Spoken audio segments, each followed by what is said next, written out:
Salut les amis et bienvenue dans ma cuisine. Aujourd'hui je voulais vous montrer une recette d'un gâteau qui me vient de ma grand-mère, ma mamie qui m'a donné cette recette. C'est un gâteau au yaourt et au citron. Et il est super facile à faire et super moelleux. Et en plus ce qui est vraiment rigolo c'est que toutes les mesures se font avec un pot de yaourt. Alors pour les ingrédients, on va avoir besoin d'un yaourt. Tu peux prendre un yaourt nature ou un yaourt au citron. Et moi j'ai même choisi un yaourt à la menthe. Donc tu prends ce que tu veux comme yaourt. On va avoir besoin de 2 citrons, de 3 œufs. On va avoir besoin de bicarbonate de soude ou de levure. Moi j'ai pas de levure donc je vais utiliser du bicarbonate de soude. On va avoir besoin d'huile végétale, de sucre et de farine. Pour le matériel, on va avoir besoin d'un plat pour mélanger tous les ingrédients, d'un fouet pour mélanger tous les ingrédients, d'une spatule pour racler, éventuellement une cuillère. On a besoin aussi d'un presse-agrumes et évidemment on a besoin d'un moule à cake. Avant de commencer à cuisiner, on le sait, on se lave les mains.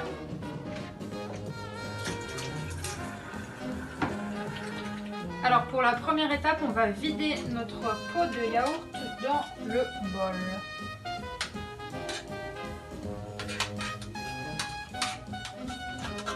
On racle bien le pot de yaourt. Alors, l'astuce de ma mamie, c'est de laver le pot de yaourt et de sécher le pot de yaourt. Comme ça, quand on met la farine dedans, ça ne va pas coller. Ensuite, on va prendre une cuillère à soupe de bicarbonate de soude et on va venir le mélanger avec le yaourt. Si tu as de la levure, tu peux venir aussi mettre la levure à la place du bicarbonate de soude.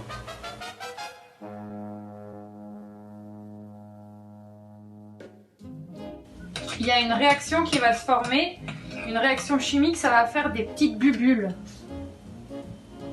C'est ça qui va permettre au cake d'être bien moelleux et bien aéré. Donc si tu vois des petites bulles, c'est normal. Alors, quand on a bien mélangé notre yaourt avec le bicarbonate de soude, on va venir mettre nos 3 œufs.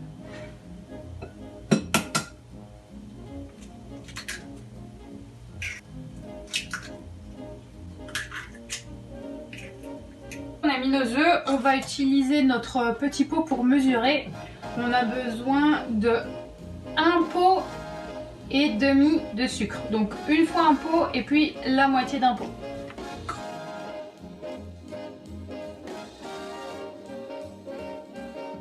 On mélange.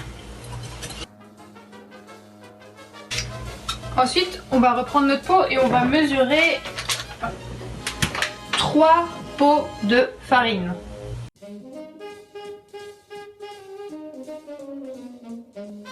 Quand on a mis nos 3 pots de farine, on mélange. On va avoir besoin aussi de l'huile végétale. On va mettre un demi-pot d'huile végétale. Hop, moi c'est tout ce qui me reste. Heureusement, ça fait tout pile un demi-pot. Et hop. Et on mélange. Normalement ça va être assez facile à mélanger, mais si tu veux pas le faire au fouet, tu peux le mettre dans un mixeur ou dans un blender ou avec un robot. On mélange bien jusqu'à ce qu'on ait notre pâte toute lisse. Alors c'est le moment de mettre les citrons. Si tu veux mettre les zestes, tu peux prendre un zesteur et gratter les zestes. Moi j'aime pas trop ça, donc je vais juste mettre le jus. Et là ma mamie m'a aussi donné une astuce. Pour que ton citron fasse vraiment beaucoup de jus, tu peux le chauffer 30 secondes au micro-ondes.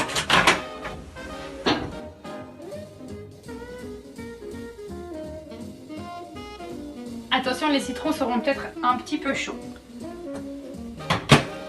Alors on va faire le jus des citrons.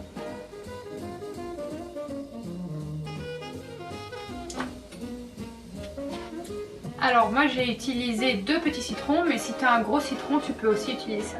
Et donc maintenant qu'on a le jus, on va tout mettre dans notre pâte.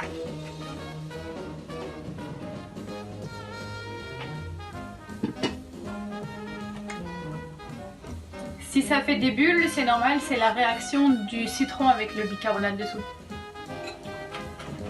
Voilà, notre pâte est prête. Alors on va faire préchauffer notre four à 350 degrés Fahrenheit. Ensuite, on va graisser notre moule. Alors, tu peux soit graisser avec du beurre, soit graisser avec de l'huile, comme tu préfères. Voilà, alors notre moule est graissé et ma grand-mère m'a donné encore une autre astuce. Si tu veux, tu peux maintenant parsemer le moule avec un petit peu de sucre. Comme ça fera une croûte sucrée avec ton cake. Moi, j'ai pas trop envie de faire ça, mais si toi, tu as envie de faire, vas-y, n'hésite pas. Donc maintenant, notre moule est graissé. On va venir déposer tout la pâte dedans.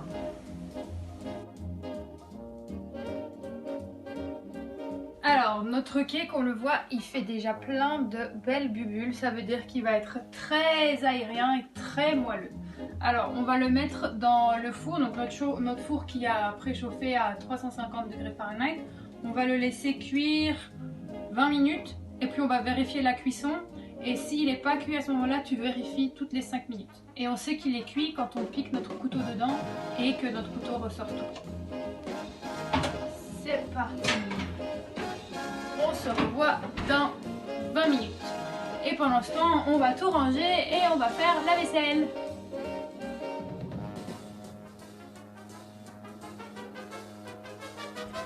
Salut les amis, nous revoilà avec le cake qui est prêt. Donc on va le couper, on va voir ce que ça donne. Miam miam.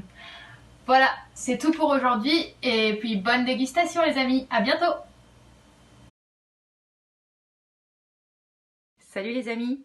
Alors ce matin j'ai décidé de manger mon cake au citron pour mon petit déjeuner et j'ai préparé un mélange.